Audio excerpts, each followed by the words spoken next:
Today's rhythm exercise is focused on the simple time signature 3/16. This is part 4 of 12.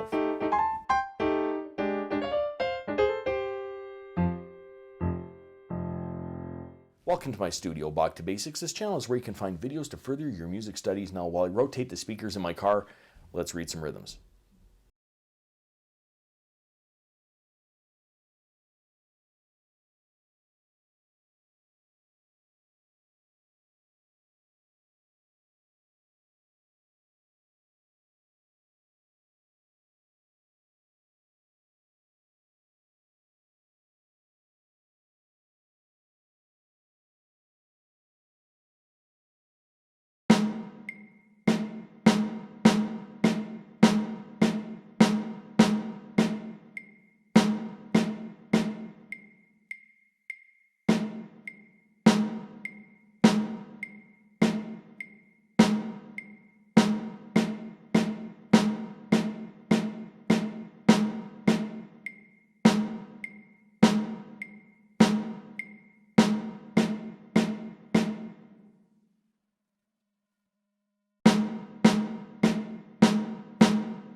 If you found this video helpful, click like or subscribe, or visit my Patreon page linked in the description below for early access to videos like these and, well, whatever else I'm doing over there.